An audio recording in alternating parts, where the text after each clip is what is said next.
Hola Manuela, ¿cómo están? ¿Cómo se encuentran? ¿Todo bien?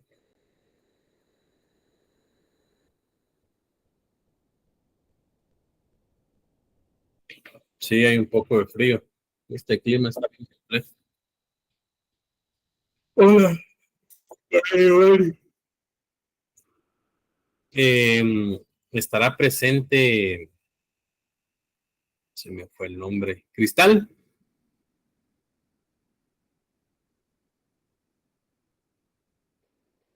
Cristal está por acá.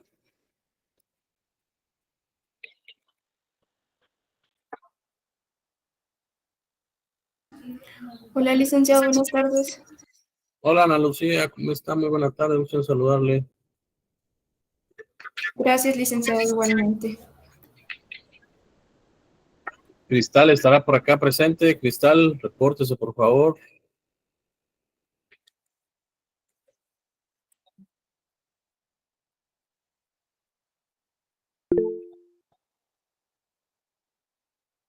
Muy buena tarde, Gustavo, gusto en saludarles.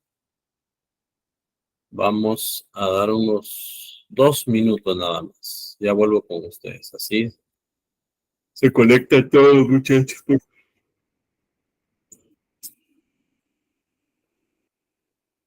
Vamos a esperar un par de minutillos en lo que se conectan todos.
Buenas tardes nuevamente a todos. Estará presente Cristal acá.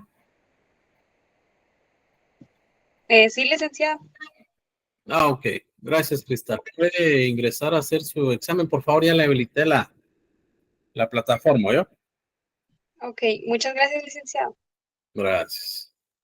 Bueno, jóvenes, ¿cómo están nuevamente? Qué gusto saludarles. Espero estén muy bien. Espero hayan finalizado bien sus exámenes la semana pasada. Rápidamente, ¿tienen alguna duda o que sí quedó claro los términos de rebelde y confeso en su rebeldía? Por favor, es muy importante que les quede claro todo eso, ¿oyeron? ¿Está claro todo eso, jóvenes? Por mi parte, sí, licenciado. Sí, está claro. Sí, licenciado. Bueno, entonces ya continuando con, y si de igual manera, si ustedes tienen alguna duda, pueden preguntarlo. Yo les quiero compartir algo para que ustedes tengan la confianza, por favor, de preguntar. Y eso, pues, ya, tal vez cuando uno es estudiante, uno no lo ve de esa manera, pero ya estando de este lado, uno siempre para los estudiantes, en este caso para ustedes, siempre trata de darles el mejor conocimiento que uno ha obtenido, ya sea por la lectura y por las experiencias que uno vive en las audiencias.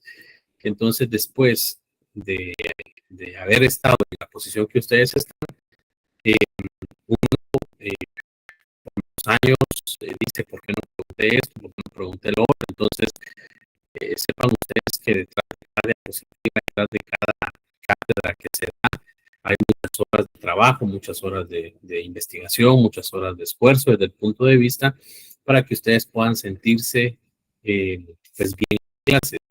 De esta cuenta, pues lo que uno espera, o por lo menos lo que yo espero es que ustedes tengan claro todo, o si tienen alguna duda, por muy mínima que sea, nos quedamos resolviendo la duda hasta que todos lo entiendan. Entonces, el objetivo no es ganar el curso, el objetivo es que ustedes aprendan, porque si ustedes aprendan, ganan, si ustedes aprenden, perdón, por ende ganan el curso. Entonces, recuérdense que no están estudiando para el examen, están estudiando para la vida. Entonces, los exhorto a que con toda confianza puedan preguntar. Bien, después de haber trabajado lo que hemos hablado, vienen las excepciones. ¿Qué son las excepciones, estimados compañeros?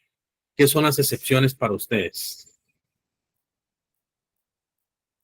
Con sus palabras, ¿qué entienden ustedes por una excepción?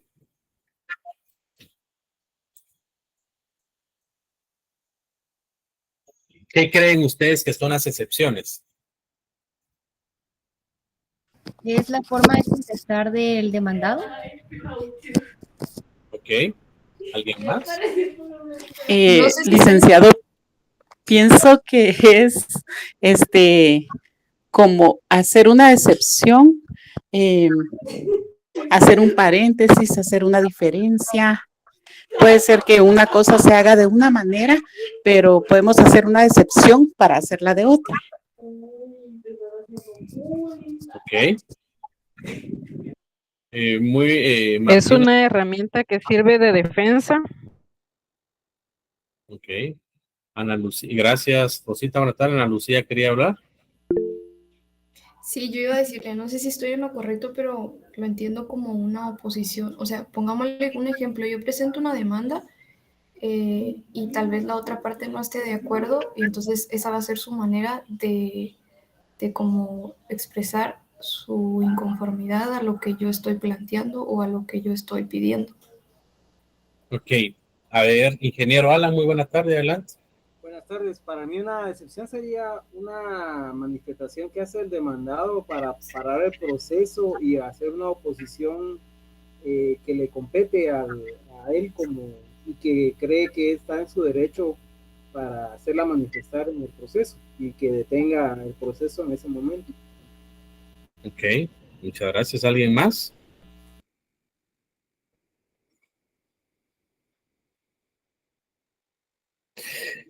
Ha existido siempre, ¿por qué les hago esta pregunta? Porque siempre en la doctrina, siempre en la carrera, incluso ya como los abogados ya graduados, siempre existe una confusión entre las actitudes que puede tomar el demandado, ¿ya? Y las excepciones.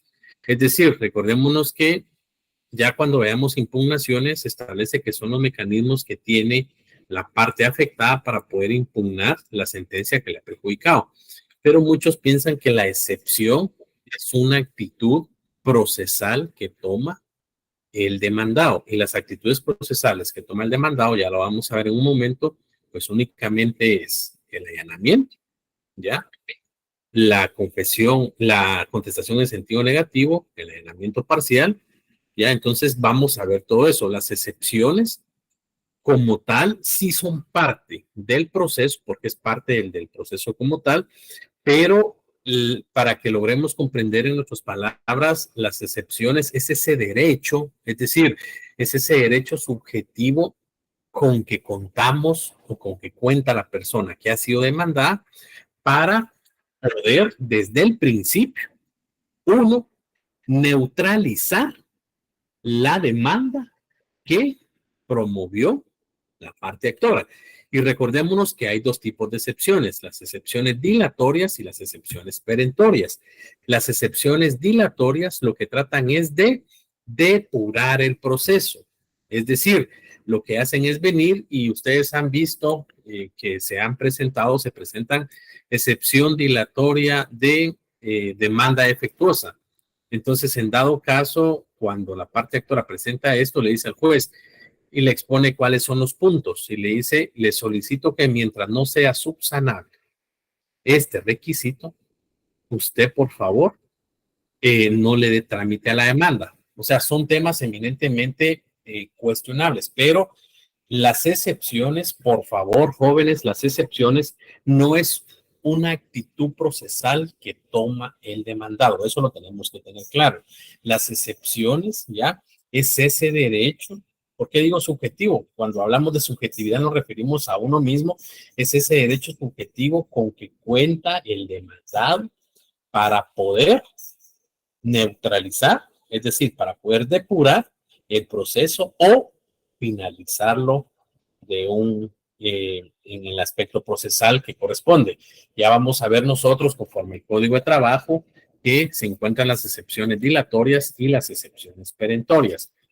La única diferencia con derecho civil es que en derecho civil se le denominan excepciones previas y en derecho de trabajo se le denominan excepciones dilatorias. Y las excepciones perentorias siguen siendo las mismas. ¿Está claro esto que acabo de explicar, estimados compañeros? Sí, más o menos, ¿no?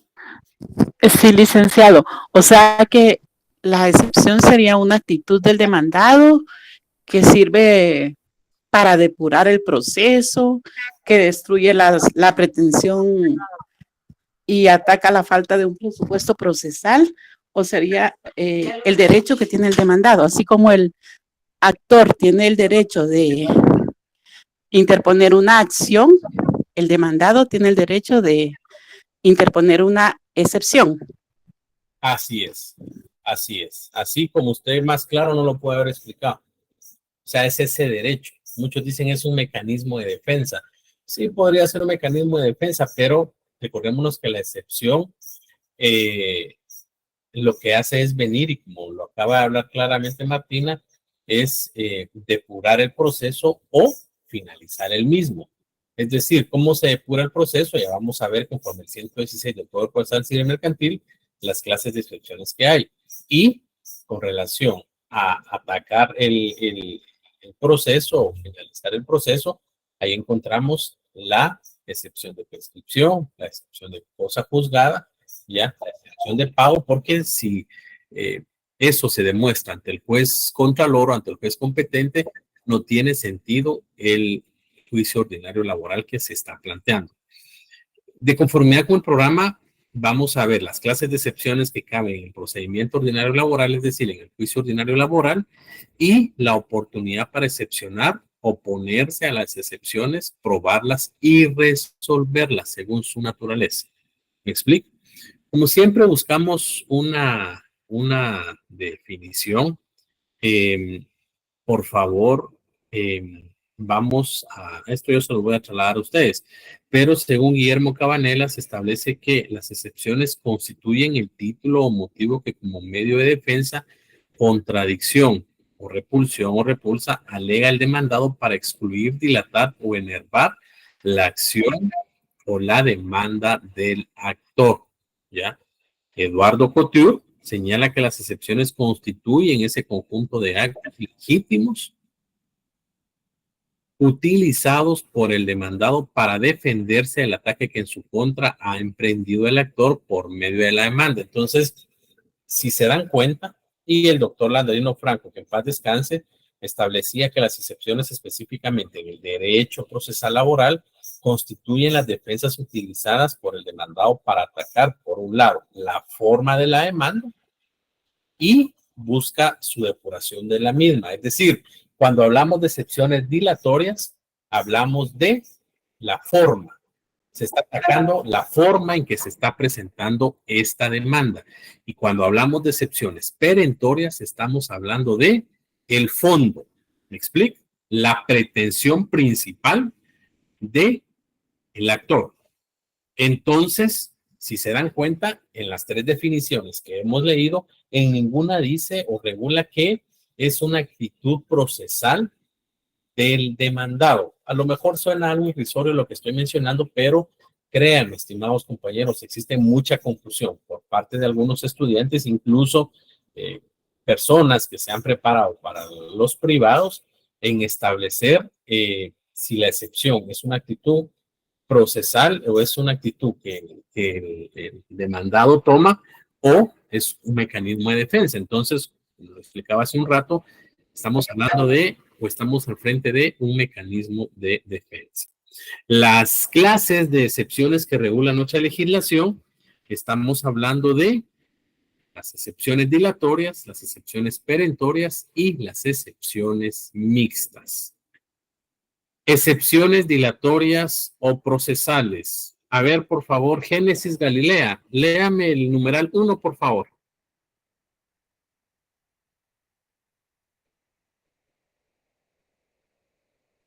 Génesis.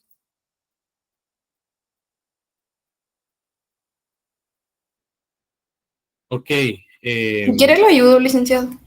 Por favor, Ana Lucía, se lo voy a agradecer. Ok, dice, excepciones dilatorias o procesales son las defensas que postergan la contestación de la demanda para depurar el proceso y evitar nulidades ulteriores por vicios en la constitución de la relación procesal. Depurar y no retardar ni obstaculizar es el objeto de estas defensas, que muy a menudo se desnaturalizan por la malicia de los litigantes y sus asesores. Son excepciones sobre el proceso y no sobre el derecho. Ok, muchas gracias, Ana Lucía.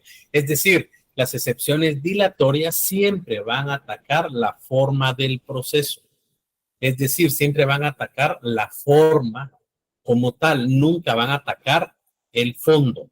Y ahí vamos a leer las otras dos y ya vamos a hacer el análisis correspondiente de lo que establece nuestro Código Procesal Civil y Mercantil.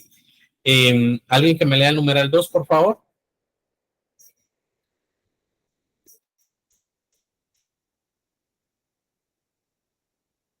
Adelante, Carlos. Buenas tardes, licenciado. Muy buenas tardes. Excepciones perentorias o sustanciales son las defensas que atacan el fondo del asunto, tratando de hacer ineficaz el derecho sustancial que se pretende en juicio. Por eso se dice que atacan el derecho y no el proceso. Consisten en la alegación de cuánto medio extintivo de obligaciones existe, por lo que no pueden enumerarse taxativamente. Muchas gracias, Carla. Es decir, contrario a las excepciones dilatorias o procesales, las excepciones perentorias o sustanciales, como se les conoce en la doctrina, van a sustanciar, para la redundancia, el proceso. Es decir, van a atacar el fondo de la pretensión del actor. Ya vamos a ver más adelante que las excepciones dilatorias están nominadas en el artículo 116 del Código Procesal Civil y Mercantil. Por eso les digo que aquí es un tema de cómo se dicen la denominación, pero ambas tienen los mismos efectos y resultados. En derecho civil se le conoce como excepciones previas y en derecho de trabajo se le conoce como excepciones dilatorias. Repito, las excepciones dilatorias o procesales atacan la forma del proceso y lo que buscan es depurar el mismo. Y las excepciones perentorias o las sustanciales, como se les conoce en la doctrina, atacan el fondo del proceso, es decir, que pretenden atacar el derecho, pretenden atacar el posible derecho que este trabajador tiene o que esta persona contenga. Y las excepciones mixtas, por favor, alguien que me las lea. Adelante, Rosita. Adelante, Rosita. Son las defensas que funcionando, no sé si me escucha, Sí. Sí, se le escucha. excepciones mixtas. Son las defensas que funcionando procesalmente como dilatorias provocan en caso de ser acogidas los efectos de las perentorias. Es decir, que se resuelve previamente como las dilatorias para evitar llegar a un juicio inútil, pero que aunque atacan el fondo del asunto como las perentorias producen iguales efectos al hacer ineficaz la pretensión. ¿Qué excepciones encontramos acá? Aquí encontramos las excepciones que regula el Código Procesal Civil Mercantil en su artículo 116, cosa juzgada, ya, prescripción, transacción, caducidad no, porque ya vamos a ver en su momento de la caducidad en materia laboral. Entonces, si ustedes se dan cuenta, el Código de Trabajo no estipula una clasificación específica a las excepciones dilatorias que debe presentar, pero porque ustedes, o tal vez ustedes se preguntarán, entonces, ¿por qué se aplican las del 116 del Código Procesal Civil Mercantil? Recordémonos que hemos reiterado que el artículo 326 del Código de Trabajo establece que en cuanto no contraríen los procesos, procedimientos de este código, es decir, del Código de Trabajo, se aplicarán supletoriamente las normas del Código de Enjuiciamiento Civil, es decir, Código Procesal Civil Mercantil. Y al no tener un catálogo de excepciones dilatorias dentro del Código de Trabajo, por eso es que aplicamos supletoriamente el Código Procesal Civil Mercantil. Alguien que me lea el artículo 326 del Código de Trabajo, por favor.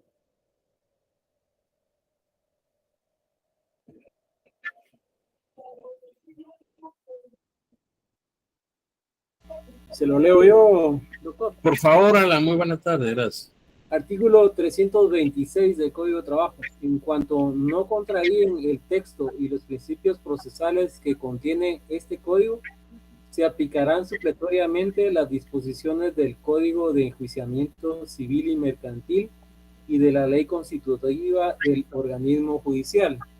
Si hubiera omisión de procedimientos, los tribunales de trabajo y previsión social están autorizados para aplicar las normas de las referidas leyes por analogía, a fin de que pueda dictarse con prontitud la resolución que decida imparcialmente las pretensiones de las partes.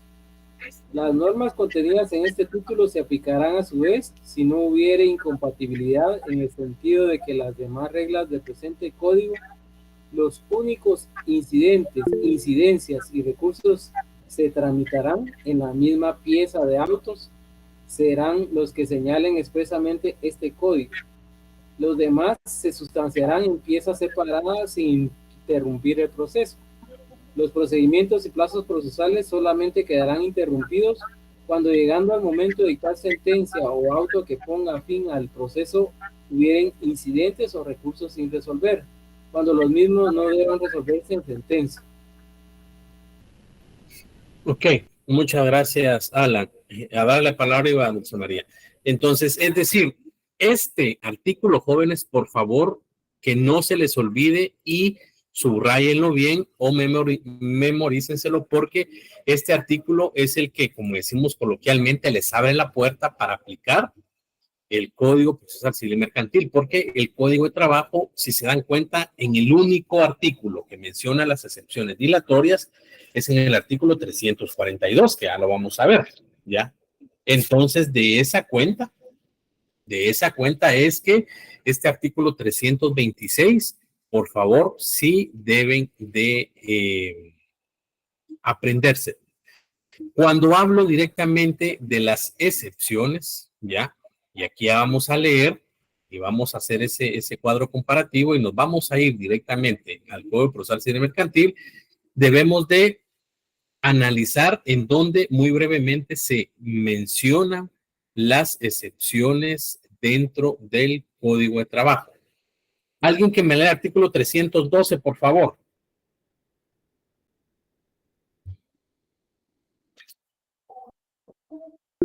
Adelante, Carla.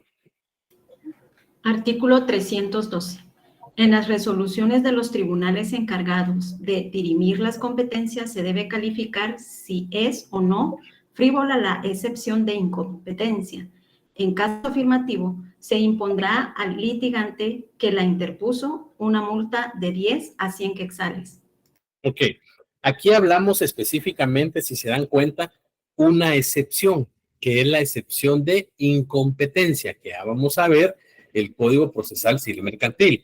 Pero, ¿por qué les supliqué yo que pudieran ustedes leer esto? Porque estamos hablando de una excepción, o sea, la excepción de incompetencia, que puede ser o es una excepción dilatoria. ¿Me explico? Porque le está diciendo, señor juez, usted no es competente para conocer este caso. Y ya vimos conforme a la legislación en cuanto a la improrrogabilidad de la competencia por razón del territorio, ya eso lo hemos visto y lo vamos a ver, pero ahí se menciona una excepción. ¿Alguien que me lea el 342, por favor?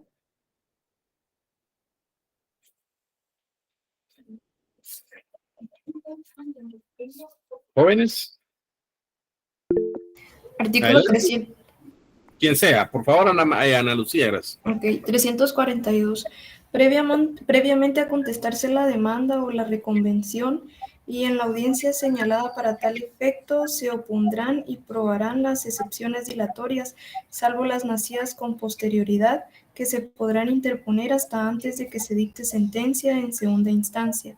En este último supuesto, la prueba de ella se recibirá en la audiencia más inmediata que se señale para recepción de pruebas del juicio o en auto para mejor proveer, si ya se hubiera votado la recepción de estas pruebas.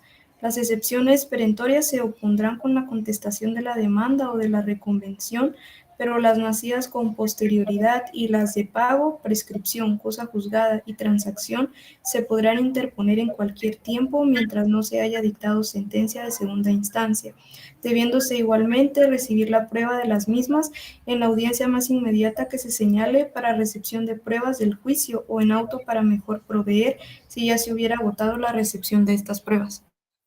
Muchas gracias, Ana Lucía. Si se dan cuenta, bueno, alguien que me lea el artículo 343, por favor, y el 344.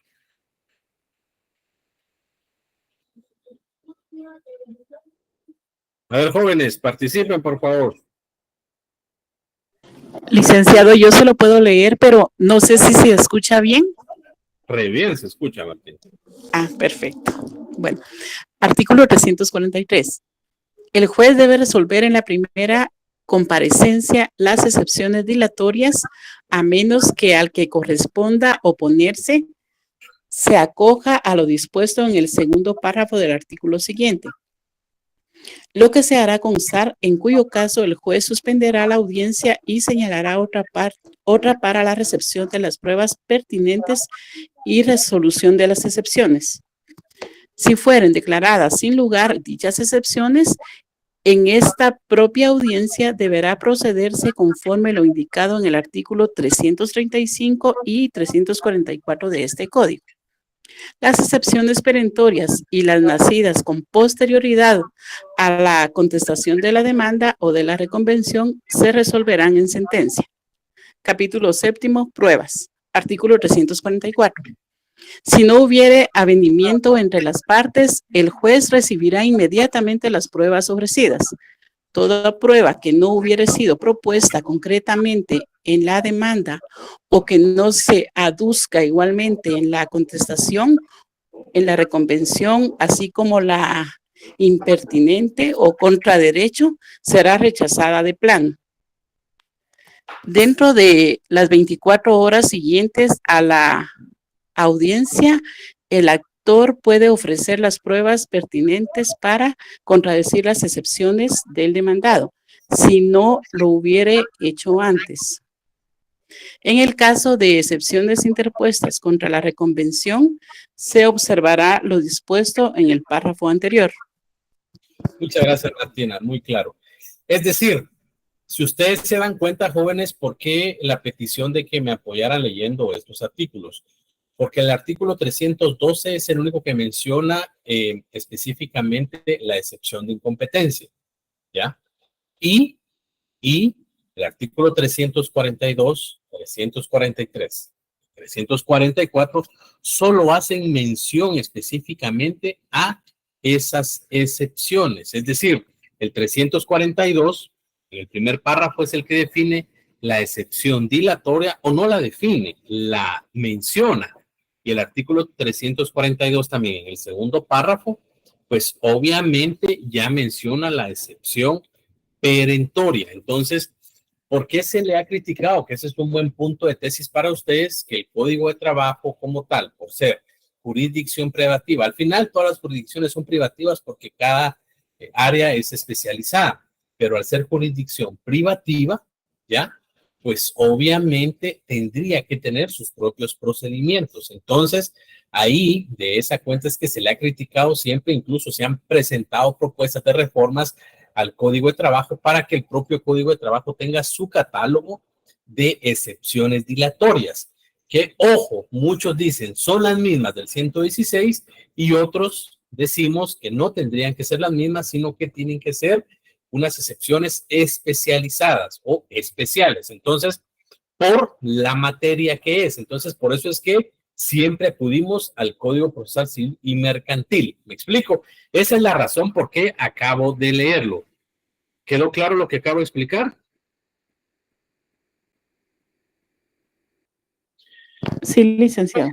Gracias, Martina. Sí, Atendiendo licenciado. a eso, sí, gracias, Rosita. Atendiendo a eso, por favor, nos remitimos todos con su código en mano.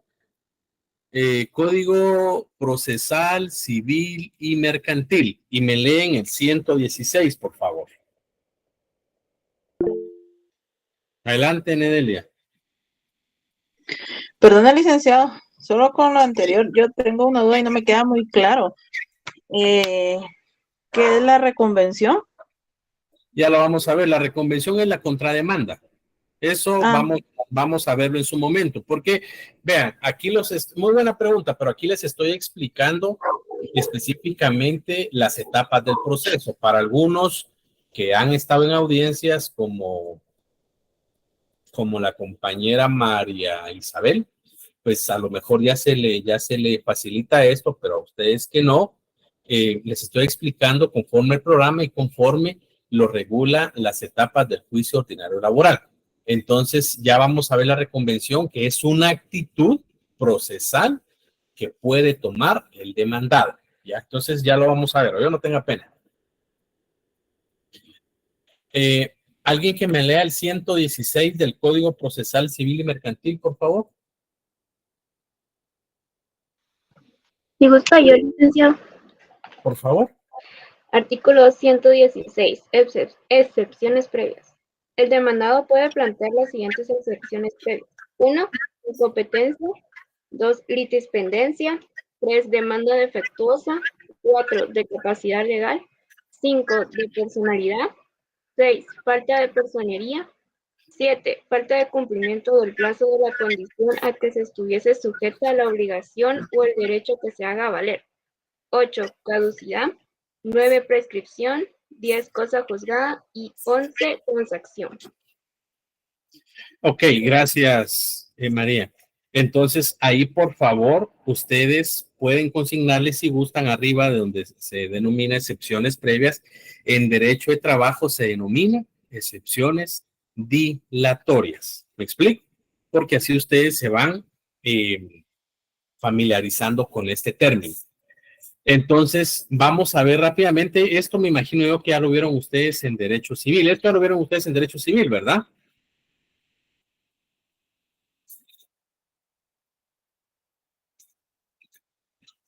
¿Jóvenes? No, quizás en Derecho Procesal Civil 1 lo vamos a recibir, pero no hemos recibido.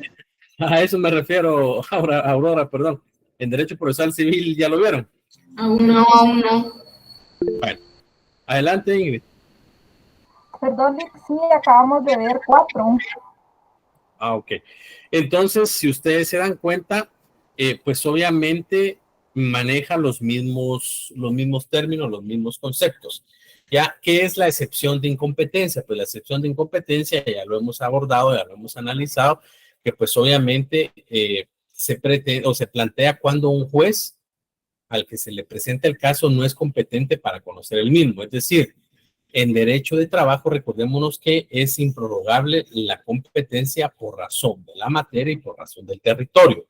Entonces, eso lo encontramos, si ustedes lo quieren consignar, ya lo vimos en el artículo 307 del Código Procesal Civil, del Código de Trabajo. Entonces, la incompetencia, pues es simplemente eso, ¿ya?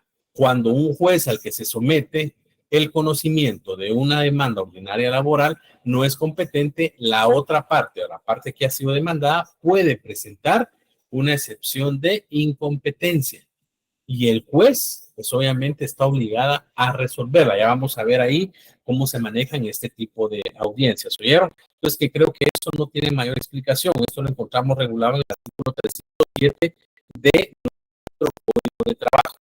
La litispendencia. ¿Qué es la litispendencia? ¿Qué es la litispendencia, jóvenes?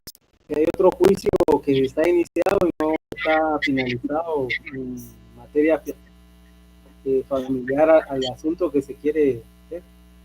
Así es, Alan, muchas gracias. Es decir, hay personas que de una u otra manera presentan, y lo siguen haciendo todavía, presentan la misma demanda 2 o 3 veces. Antes esto se daba mucho cuando recibían los propios juzgados, es decir, se iba directamente a presentar la demanda al juzgado, o sea, a un juzgado que había en una unidad en 2008, 2007, estoy hablando, no años tan atrás, y ellos las asignaban a los juzgados, pero no las calificaban, sino solo las recibían y las enviaban a los juzgados. Entonces, una persona podía presentar una demanda hoy y la asignaban al juzgado séptimo y presentaba la otra demanda el día de mañana y la asignaban al juzgado cuarto. Entonces, las personas lo hacían y más que todo prácticas de abogados, que yo no comparto, pues, pero la forma de ellos, lo hacían para ver con qué juez caía. Mira, es que el juez cuarto es mejor, tiene mejor criterio, el juez séptimo no, porque tal vez es así, es así. Entonces, lo hacían. Entonces, como lo dice Alan, la litispendencia, cuando le notifican al demandado 2 procesos, él dice, bueno, entonces, ¿qué es lo que hace uno? Mire qué audiencia es la más lejana. Y nos quedamos con la audiencia que sea la más lejana. Entonces, por ejemplo, a mis clientes les han notificado 2 fechas de audiencia, una para dentro de 4 meses y la otra para dentro de 10 meses. Entonces, presentamos, porque la misma ley regula que se deben de presentar antes de la audiencia. Es más, todavía incluso presentamos un memorialito en donde se dice que se obtenga de conocer, que ahora vamos a explicar cómo se presenta, porque el Código de Trabajo es claro en cuanto a cómo se debe llevar el procedimiento. Entonces, para estar en el punto, como dice Alan, no es más que decirle al juez, ya hay en otro proceso o en otro juzgado el mismo proceso, con las mismas personas, con los mismos reclamos, y por lo tanto yo le digo a usted que por favor se abstenga de conocer el presente caso y lo remita a donde se está conociendo. Esa es la litispendencia. ¿Me explico? La demanda defectuosa. Pues obviamente demanda defectuosa, aquí no hay mayor tema que explicar en cuanto a que, ojo, y esto sí es muy relevante y esto sí se los quiero compartir para que ustedes pues puedan tenerlo claro. Recordémonos que hemos visto que el derecho de trabajo o el derecho procesal del trabajo, uno de sus principios es poco formalista. Ojo, no antiformalista, sino poco formalista. Y he aquí el resultado. Si se presenta una demanda que no viene en los requisitos del artículo 332, 61, 106 y 107 del Código Procesal Civil Mercantil. ¿Por qué? Porque dependiendo, como decimos nosotros, el colmillo o el olfato del abogado que vaya a defender, uno ya por la práctica y por los años uno dice, aquí cabe una excepción de litispendencia, incompetencia, demanda defectuosa, lo que sea. Pero sí, eso se los va a dar a ustedes la práctica nada más, pero la demanda defectuosa en síntesis es esa excepción que se puede presentar cuando la demanda no cumple con los requisitos que establece el 332 del Código de Trabajo, 61, 106 y 107 del Código Procesal Civil Mercantil. Aquí no hay mayor tema que explicar. La falta de capacidad legal, ¿ya? Es decir, cuando la persona no tiene la capacidad o la aptitud para actuar personalmente dentro del proceso, ¿ya? Es decir, vimos en el código, lo vemos en el Código de Comercio, el concursado, el que se ha declarado en quiebra, el condenado, ¿ya? Recordémonos que en Guatemala toda persona es inocente hasta que no se le demuestre lo contrario. Entonces, cuando hablamos de falta de capacidad legal, es esa excepción que se presenta cuando la otra parte no tiene la capacidad legal para poder presentarse en juicio. Después vemos la falta de personalidad, ¿ya? Aquí pues no hay mayor tema que explicar porque estamos hablando que se fundamenta en la carencia de cualidades o calidades necesarias para comparecer en un juicio. Cuando hablamos de cualidades, obviamente nos referimos a todos los presupuestos y a todos los atributos que tiene la persona. Y las calidades, perdón, nos referimos también a esos conocimientos que pueda tener. La falta, ¿hay alguna duda con lo que acabo de explicar anteriormente? Solo no alcancé a leer cómo es la última que aparece en la diapositiva anterior, licenciado. Falta de personalidad. Gracias. No se preocupen, Luz. ¿Cuál es la diferencia entre personalidad y personería, jóvenes?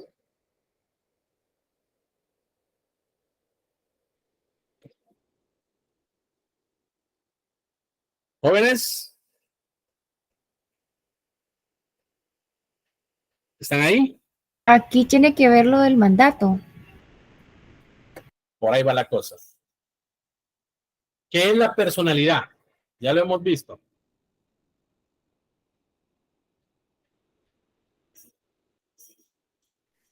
Es la capacidad que adquiere la persona para obtener derechos y obligaciones. ¿Y qué es la personería? Eso creo que es la representación, pero no tengo claro el concepto por el momento. Pues por eso estamos preguntándolo. Es la representación que ¿Será la tenía representación que se da por medio de un mandato? para representar a otra, diría yo. Ok, Aminsa. ¿Alguien más? La falta de legitimidad, doctor. Exacta, gracias Ingrid. Es la falta de legitimidad para poder comparecer dentro del juicio. Es decir, sí puede ser la personería. Recordémonos que la personalidad es la investidura jurídica que el Estado le otorga a las personas para ser sujeto de derechos y obligaciones, pero la personería es la facultad o es la investidura que acredita que una persona está facultado para actuar en representación de determinada persona jurídica o individual. Es decir, diciéndolo correctamente, es la facultad o es esa potestad que tiene una persona para actuar en representación de una persona individual o jurídica. Y aquí lo hacemos a través de los mandatos, ya sea para persona individual o jurídica, a través de, ahorita voy a hablar, de las actas notariales o de las representaciones de los nombramientos, es decir, de la sociedad, los gerentes, los presidentes o el consejo de administración, los representantes de las iglesias. Me explico, esa es la diferencia entre personería y personalidad. Adelante, Alan. Sí, yo antes pensaba que era el mandato, pero hay que darle al mandato también esta capacidad de representación ante el organismo judicial. De lo contrario, no lo toma en cuenta el juez. Sí, o sea, sí, el mandato es parte de, pero por ejemplo, ¿cómo va a acreditar su representación un consejo de administración de una sociedad anónima, compañeros? Por medio del representante legal. Con el título de representación, artículo 45. del procesal civil y mercantil. Así es, con el título de representación. ¿Y cómo se llama ese título de representación? Mandato. No tanto, Alan, o sea, estoy hablando de un consejo de administración, o sea, ustedes están muy enfocados en el mandato, y claro, el mandato es parte de la representación, pero, por ejemplo, las sociedades mercantiles, ¿cómo acreditan su representación? O cómo acreditan que la persona que las está representando, ya sea consejo de administración o administrador único, es el representante como tal. Ese es el representante legal, se llama, para poder adquirir obligaciones. Y tiene limitaciones, depende de qué haya dicho el Consejo de Administración. Exacto. Adelante, María Isabel. Perdón, ¿sería por medio de un nombramiento? Exactamente, es decir, no nos enfoquemos tanto en el mandato, por favor, jóvenes, porque el mandato es parte de los documentos que acreditan la personería o la representación, pero no solo está el mandato, está, como lo acaba de decir María Isabel, el documento que acredita, o sea, el acta notarial de nombramiento debidamente inscrito en el archivo general, ¿ya? En el registro mercantil y específicamente, si estamos hablando de un mandato inscrito en el archivo general de protocolos. Pero, por ejemplo, ¿cómo acreditan la representación los presidentes de las juntas directivas de las instituciones autónomas en Guatemala? A través del acta o a través del nombramiento que les otorga la persona o el sector con que los nombra y a través del acta de toma de posesión. ¿Cómo acreditan los alcaldes la representación? A través de el nombramiento que les otorga el Tribunal Supremo Electoral, en donde le dice, usted fue electo alcalde, y a través del acta de toma de posesión. A eso nos referimos con personería. Es decir, que la personería tenga, o la persona, perdón, represente a la entidad que está siendo demandada. Si nos circunscribimos al tema eminentemente laboral, obrero patronal, la representación va a ser ese mandato, si no es el representante legal, o el acta notarial de nombramiento debidamente inscrita en el registro mercantil y específicamente acreditada ante juez competente. ¿Quedó claro eso que acabo de explicar, jóvenes?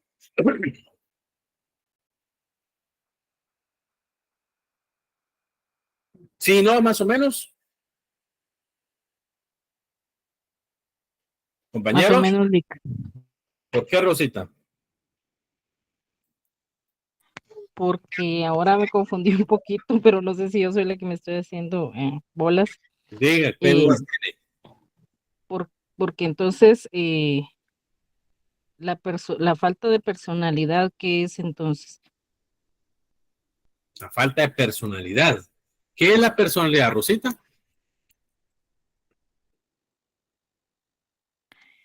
¿Es ejercer derechos y obligaciones?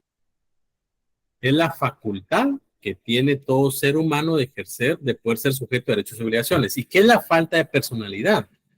O sea, la falta de personalidad, ¿ya? Nos referimos cuando la persona que está siendo demandada no es la persona como tal. No sé si me explico. Ya refresqué mis ideas, gracias. ¿Ya me captó? Sí, Lic, que en este caso pues podría estar en estado de interdicción, ¿verdad? Exactamente. Así se contesta. Adelante, Gracias, Ana. ya aclaré. Adelante, Ana. Sí, licenciado, buenas tardes. Entonces, podemos decir que la falta de personalidad es cuando el actor no tiene la cualidad necesaria para reclamar un derecho. Exacto. Así es. Y la falta de personería, cuando la persona que actúa representando aquí, digamos, al actor, digamos, no cuenta con esa representación adecuada. Exactamente. Ok. Muchas gracias, licenciado. Gracias. Aquí, ojo, se puede presentar actor y demandado, porque recordemos que vamos a las etapas del proceso, pero así como lo acaba de explicar Ana. ¿Está claro, jóvenes? Sí, 7. licenciado. Ok. Falta de cumplimiento del plazo de la condición a que se estuviera sujeta la obligación o el derecho que se haga valer. Esta excepción no se aplica tanto en el derecho de trabajo, porque obviamente recordemos que el derecho de trabajo tiene sus propios procedimientos, pero esto se da más que todo en derecho civil cuando, por ejemplo, se demandan los títulos de crédito. Los títulos de crédito, estamos hablando de las letras de cambio, estamos hablando de los pagarés, estamos hablando de las cédulas hipotecarias, cuando de una u otra manera el que demanda dice que pues obviamente no le ha sido pagado o incumplió la obligación, y el otro presenta una excepción de falta de cumplimiento al plazo de la condición a que estuviera sujeto a la obligación o el derecho. ¿Por qué? Porque el otro puede decir es que la cédula hipotecaria, la letra de cambio se vence en 2 años y no ahorita. Entonces, esos son las limitantes específicas que se dan a este tipo de acciones. Entonces, esta excepción se plantea más que todo en derecho civil, pero es importante que la aclaremos. ¿Oyeron? La caducidad. ¿Qué es la caducidad? Jóvenes, ¿se recuerden que ya lo vimos?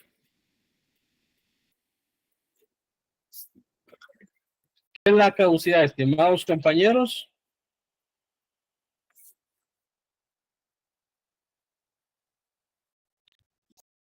Pues, son plazos, licenciado. Okay, ¿alguien más? La pérdida de validez. Okay. Es el tiempo que tiene antes de... Pero hablen, jóvenes, por favor, hombre, hablen. No sé si estoy bien, pero es cuando yo presento mi derecho a tiempo, pero por alguna circunstancia lo dejo pendiente y de ahí después lo vuelvo a retomar. Así es, Ana Lucía. Es decir, recordémonos que en derecho civil, pues obviamente la caducidad de la instancia la vamos a encontrar regulado en el artículo 588 y es como dice claramente Ana Lucía, cuando yo presento mi derecho a tiempo, pero por temas ajenos o que de una u otra razón nos desconocemos, la persona ya no le da seguimiento o no activa el proceso. ¿Alguien que me lea el artículo 588 del Código Procesal Civil y Mercantil, por favor?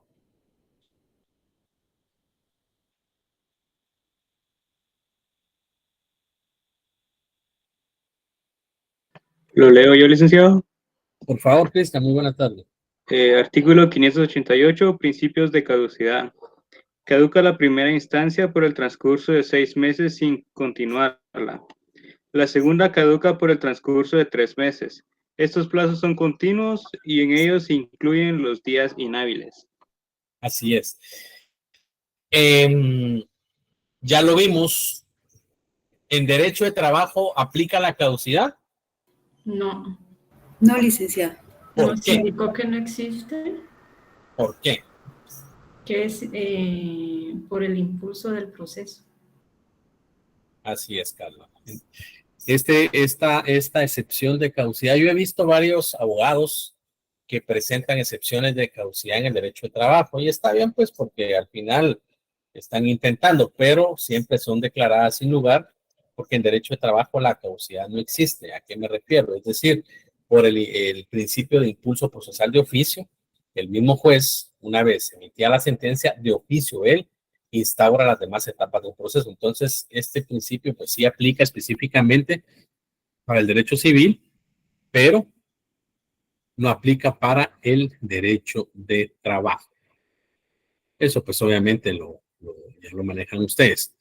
Y la prescripción, ¿qué es la prescripción, jóvenes?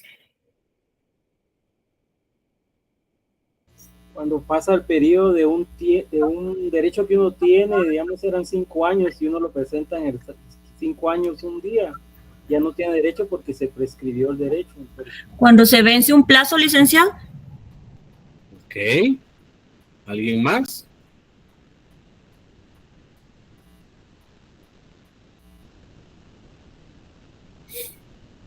¿Alguien más? Licenciado, yo recuerdo una frase, pero no sé si la dijo usted o el licenciado de Procesal Civil 1, que nos dijo, prescribe el derecho y caduca la acción. No se la dije yo, pero así es. Prescribe el derecho y caduca la acción. ¿Por qué cree usted eso?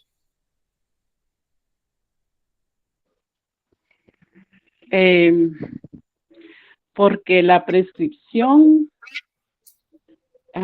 se diferencia de la caducidad en que esa no se interrumpe ni se suspende. ¿Okay? Vayámonos todos, por favor, al artículo 258 del Código de Trabajo.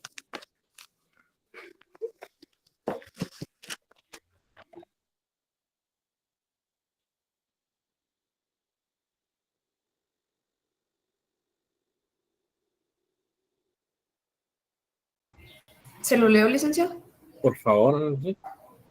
Artículo 258. Prescripción es un medio de librarse de una obligación interpuesta por el Código o que sea consecuencia de la aplicación del mismo mediante el transcurso de cierto tiempo y en las condiciones que determina este capítulo.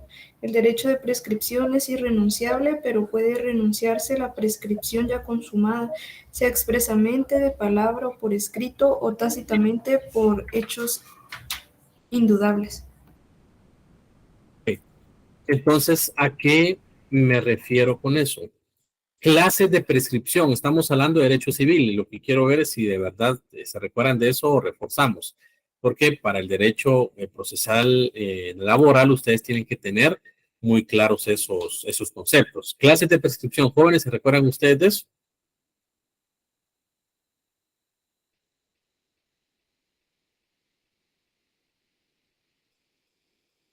¿Se recuerdan de eso? Si no mal lo recuerdo, Liz, la adquisitiva, la extintiva. Creo que solo esas dos, Liz. Perdone, Ingrid, mucho gusto. Recuerdo que está la adquisitiva, la extintiva, solo esas dos me recuerdo, Liz. ¿Y cuál es la prescripción adquisitiva? Licenciado, perdone, yo creo que solo estaba la extintiva y la negativa o liberatoria. Ok, vamos a repasar un poco. La extintiva es la misma que la negativa o liberatoria, Martina. Recordémonos que de conformidad con la doctrina tenemos dos tipos de prescripción, la prescripción adquisitiva y la prescripción extintiva. La más común es la prescripción extintiva, que ya lo acaba de leer Ana Lucía en el artículo 258 del Código de Trabajo, en donde pues de una u otra manera se va a dar la liberación de la obligación por transcurrir el tiempo. Por eso es que claramente dicen que prescribe el derecho y caduca la acción. Pero hay una prescripción que en Guatemala pues no se habla mucho y lo vimos, ustedes ya vieron derecho civil 1, 2, 3 y 4, ¿verdad?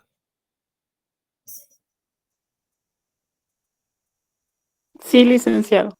Sí, así. Ok, ¿y se recuerdan cuando la usucapión ustedes? ¿Qué es la usucapión? ¿Qué es la usucapión? Son los modos de adquirir la propiedad. El derecho. Sí, por favor, díganos con toda confianza. ¿Qué es la usucapión? No sé si es un derecho real de mero goce. Mediante el tiempo. Se utiliza sobre todo en la titulación supletoria cuando hay un terreno que no tiene dueño y uno lo ha tenido en posesión por pacífica y que todos saben de ella por 10 años. Uno puede pedir el derecho de titulación supletoria y esto es parte de la usucapión. Así es, entonces, para la vida, para la doctrina, para el examen y para el privado, clases de prescripción adquisitiva y extintiva. La adquisitiva, el claro ejemplo que se da siempre es la usucapión. Y recordémonos que cuando son bienes inmuebles, estamos hablando de conformidad con el artículo, tienen a la mano su código civil. Sí, licenciado. Sí, licenciado. Háganme favor, léanme el artículo 651. Si no es 51, es 52. Léame el 651, por favor. Prescripción de inmuebles y muebles. 651 Ajá. es la prescripción de inmuebles y muebles, licenciado. Así es. Sí, bueno. Salvo disposiciones especiales, el dominio sobre bienes inmuebles y demás derechos reales sobre los mismos se adquiere por prescripción por el transcurso de 10 años. Los bienes muebles y semovientes por el de 2 años. Muchas gracias. Entonces, aquí yo les insto a que vayan repasando un poquito estos temas. Entonces, al final, en derecho de trabajo, lo único que vamos a ver es la prescripción extintiva. Me explico que obviamente, como lo decía Martina, está la negativa o liberatoria. Al final, la extintiva siempre va a ser la negativa o liberatoria porque va a liberar a la persona, ¿ya? Y es esa excepción que se presenta, ya, excepción de prescripción, que se presenta como dilatoria, pero va a tener un efecto de perentoria, porque va a destruir el proceso, o sea, va a atacar el fondo del proceso. Si imaginemos, están solicitando la indemnización de 20 años y a los 6 meses la persona presentó su demanda, ¿qué le espera al trabajador? Si la presentó a los 6 meses, el derecho a la indemnización ya no le compete.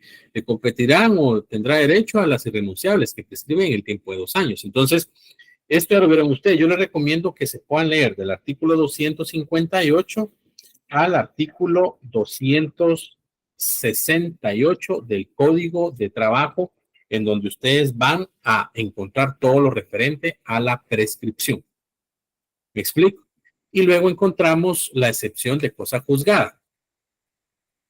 ¿Cuál es el sentido de la excepción de cosa juzgada? El sentido de esta excepción va encaminada a proteger, ya, el Estado de Derecho va encaminado a proteger la independencia judicial, pero principalmente va encaminada a defender esas resoluciones judiciales, ya, en donde ya ha sido fijada una sentencia como tal y la persona, si no está de acuerdo, solo puede venir e implantar su impugnación, no iniciar un juicio ordinario laboral en donde se empieza, como decimos, por rival de nuevo, porque si no, no tendría sentido en un juicio ordinario laboral.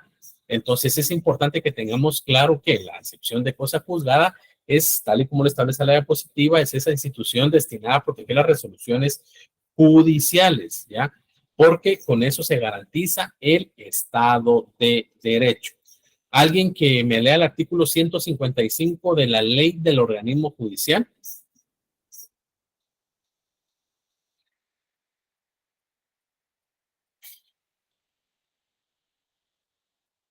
Artículo 155. Cosa juzgada. Hay cosa juzgada cuando la sentencia es ejecutoriada, siempre que haya identidad de personas, cosas, pretensión y causa o razón de pedir. Muchas gracias.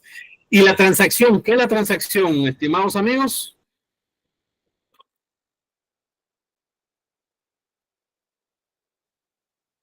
Pues, jóvenes, ¿están ahí? ¿O están muy callados ustedes, hombre? Me preocupa eso.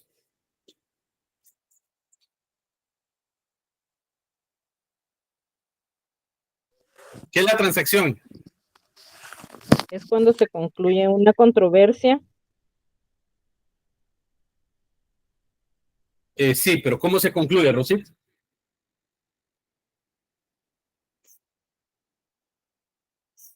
Con la sentencia. No.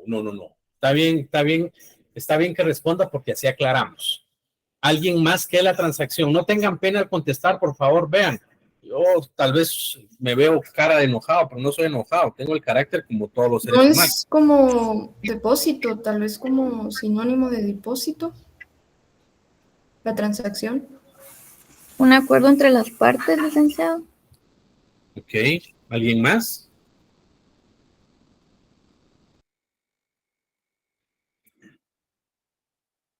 Código Civil, por favor. Artículo. Gracias, Gustavo. Artículo 2151. Alguien que me lo lea.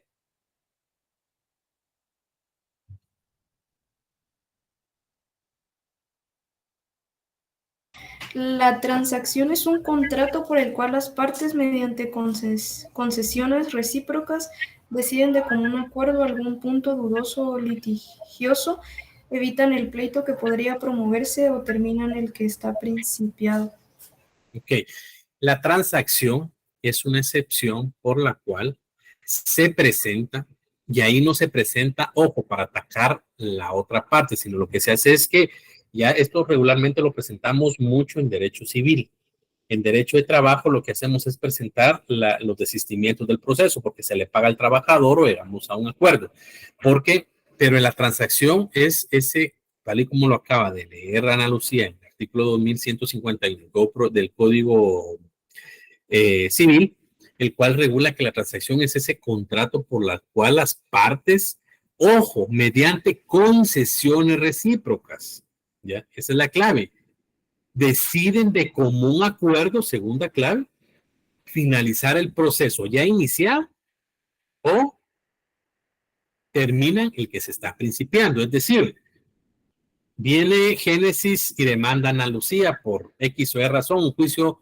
Lo que yo he practicado muchas transacciones y se los pongo como claros ejemplos cuando me plantean los juicios orales de división de la cosa común, porque por una u otra razón los hermanos, familiares, que sea, o los propietarios siempre tienen ese tipo de conflictos y no se ponen de acuerdo. Entonces uno acude para que se dé específicamente la división de la cosa común. Entonces ya vengo de su servidor a realizar el avenimiento de las partes y con eso pues decimos, estamos de acuerdo, se fracciona una escritura pública como tal y ahí se establecen los acuerdos y cómo va a quedar dividida una propiedad. Esa escritura o el testimonio ya venimos y lo presentan los dos.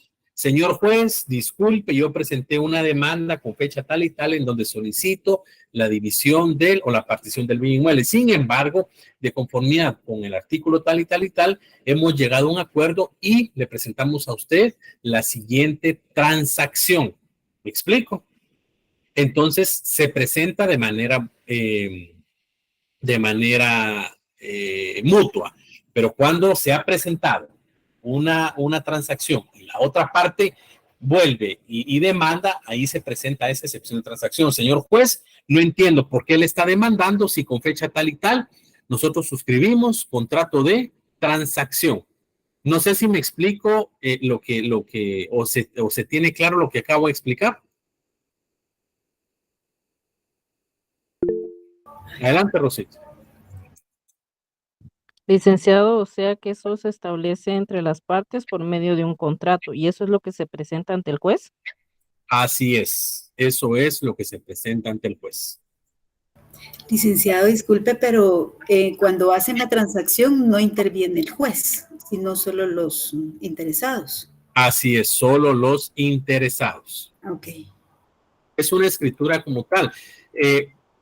¿Me recuerdan ustedes bueno, voy a recordarme el día viernes, les voy a tratar de escanear, voy a tratar un proceso de una transacción que esa regularmente siempre las hago yo porque, perdón la modestia, jóvenes, pero desde mi punto de vista yo soy muy, muy conciliador en los casos. Entonces, han venido conmigo muchas personas en donde llevan años ya con los litigios y no pueden arreglar. Entonces, lo primero que hago es avenirlos, llamarlos, no se pueden ni ver, no pueden platicar y tanta cuestión.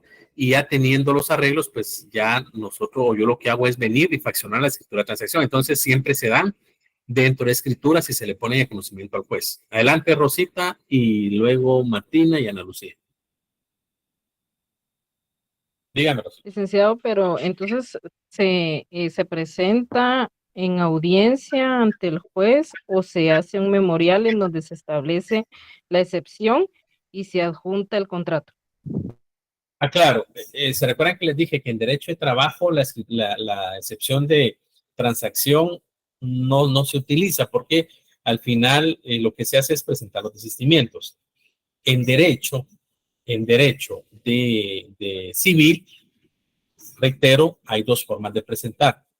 Uno, si no hay específicamente, ya se presentó el litigio, ya me fijaron audiencia a mí, y la audiencia es para dentro de 2 o 3 meses. En ese ínterin vengo yo y específicamente negocié, le doy un acercamiento entre las partes y les digo, hagamos una transacción. Se hace la escritura y sin ser audiencia, sin que se llegue el día de la audiencia, se presenta específicamente el memorial y el juez avala esa transacción. 2, cuando hay un acuerdo correspondiente, cuando ya, por ejemplo, se va a iniciar, ¿qué les digo yo? Se inició un pleito entre ellos, ya, y viene la persona y dice, no, yo no estoy de acuerdo, voy a ir a demandar. Vengo yo, platico con ellos, o viene Rosita y platica con ellos y le dice, ¿sabe qué? Hagamos una transacción.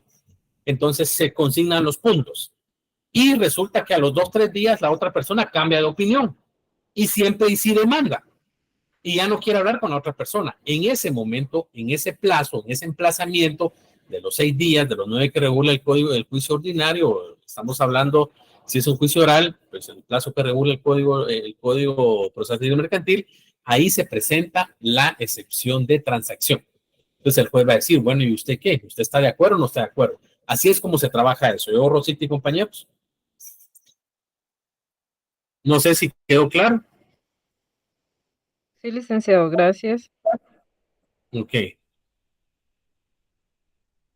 Bueno, eso ya lo vimos.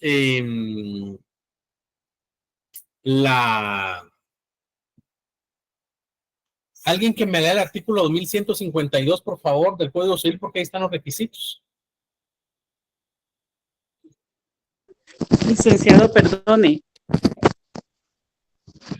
Yo solo quería preguntar si la transacción no es lo mismo que la conciliación, ¿verdad? Tienen que diferenciarse en algo. Lo que pasa es que la transacción es un acto puramente no procesal, sino extrajudicial. Tienen el mismo efecto, pero son 2 aspectos distintos, porque la transacción, estamos hablando, ojo, la transacción y la conciliación se pueden dar previo del juicio, pero la transacción es algo que queda plasmado entre las partes y la conciliación puede quedar plasmado entre las partes o ante un juez. ¿Me explico? O sea, sí, no licenciado, gracias. es lo mismo, pero producen los mismos efectos, porque la conciliación lo que hace es venir y finalizar el proceso, pero recordemos que tenemos conciliación total o conciliación parcial. Si lo hablamos desde un punto de vista del juicio ordinario laboral, tenemos la conciliación por el pago de las prestaciones irrenunciables, pero no tenemos la conciliación por el pago de la indemnización. Entonces, se acepta el pago de las irrenunciables, pero sigue el juicio con el pago de la indemnización. Entonces, sí tienen los mismos efectos, pero no es lo mismo. ¿Yo, Martín? Sí, licenciado, gracias. Ok, ¿alguien que me lea el 2152, por favor? Adelante, Norelki. Artículo 1152. Para que la transacción sea válida, se requiere, número 1, que las partes tengan capacidad para disponer de lo que sea objeto de la transacción.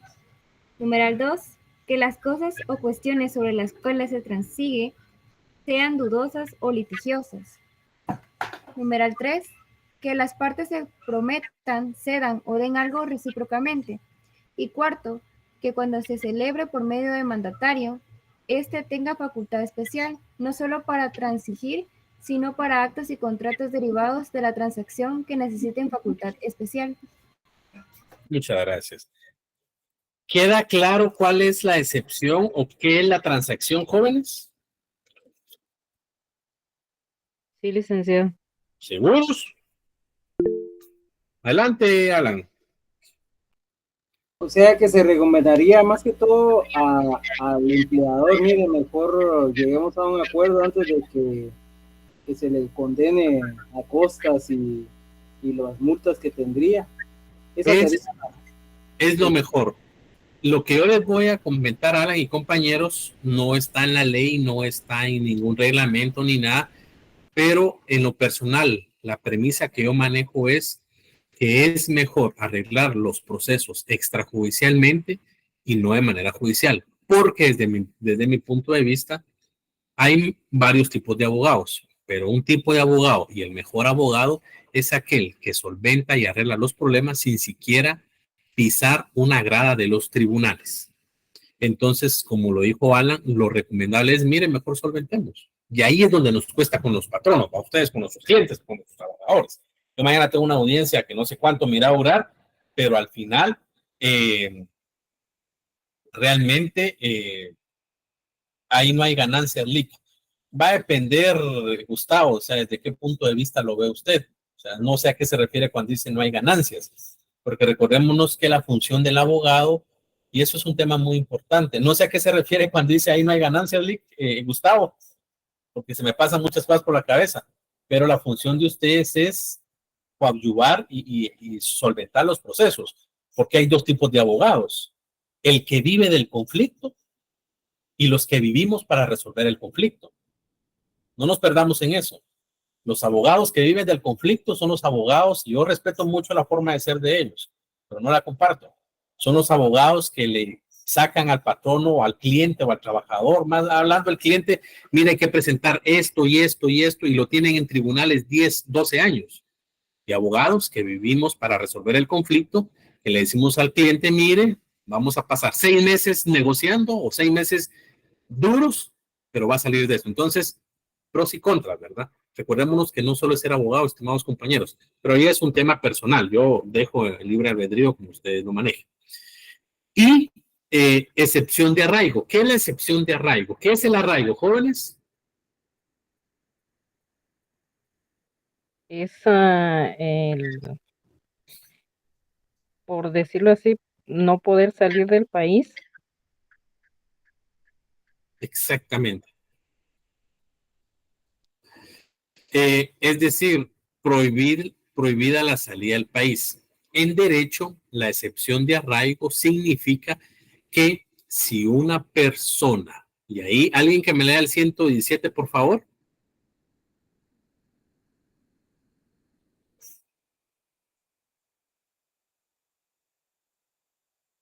Yo les agradezco mucho a todos aquellos que están escribiendo, pero yo los insto, por favor, a que hablen. No tengan miedo al hablar. Vean qué pena, no quiero sonar cansón, ni ser repetitivo, ni aburrido, ni cae mal, pero hablen. Se recorrerán de mis palabras. 117, ¿de qué código, licenciado? Disculpe. Sal civil y mercantil.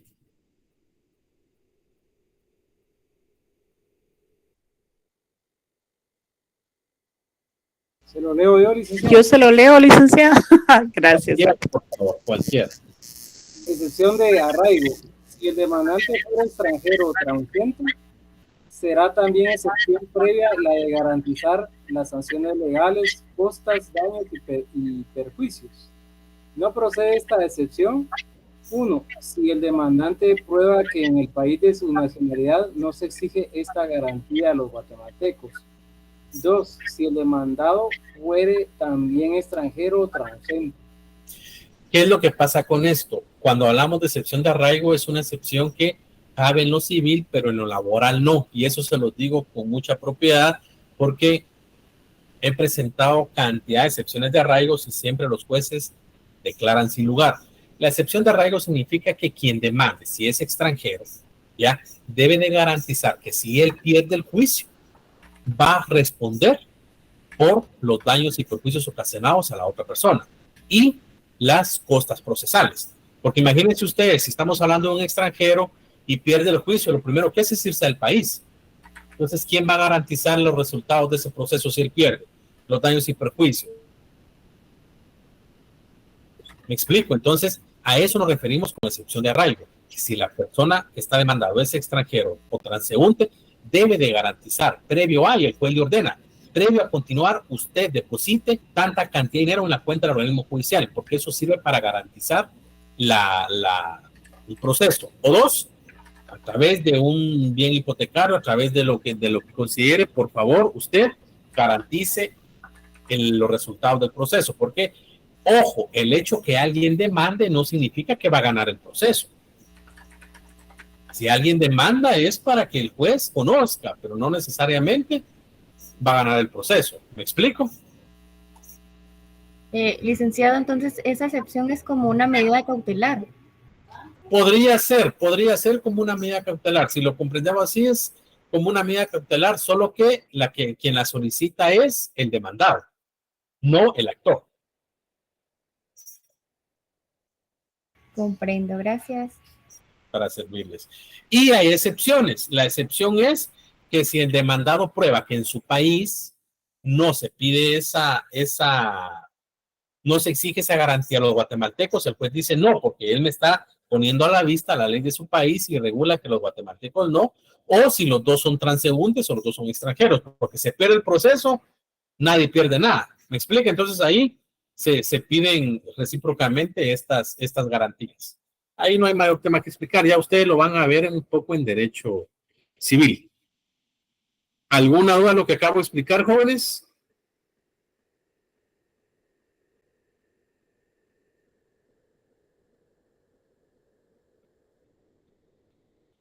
Jóvenes, adelante, Rosita. Disculpe, Adelante, licenciado, ¿quién dijo que presentaba la excepción de arraigo? el demandado. Gracias. El demandado, Rosita. Porque él es el que dice, mire, el que me está demandando es extranjero o transeúnte. Entonces, si él pierde, ¿quién me va a garantizar a mí los daños y perjuicios y las costas procesales de los abogados que yo voy a pagar? Ese es el objetivo de eso. ¿Alguna duda, estimados amigos? No, licenciado, todo claro, gracias. Bueno, sí, gracias. Vean, yo tengo muy identificadas a las personas que participan, les agradezco enormemente. Yo, no son palabras lo que les digo, me siento muy contento, muy motivado con este grupo que somos. Son muy demandantes, son muy inteligentes, son muy perspicaces, son muy audaces y eso es bueno. Yo de verdad, mire, me siento privilegiado. El privilegiado aquí soy yo por estar teniendo un grupo como ustedes. Entonces les agradezco mucho y pues ya me voy familiarizando con los que participan y con los que no han querido participar, pues yo los insto a que hablen, a que gracias por los mensajes, pero no me lo digan por escrito, díganmelo por favor de manera oral, porque eso nos va a ayudar a familiarizar un poco antes de que la universidad pues obviamente aperture. Entonces les agradezco mucho. Me siento honrado de estar con ustedes recibiendo esta cátedra. No son palabras ni es por chaquetearlos, como decimos coloquialmente. Son un grupo de verdad muy, muy especial y participan. Entonces, Dios mediante, nos miramos el viernes.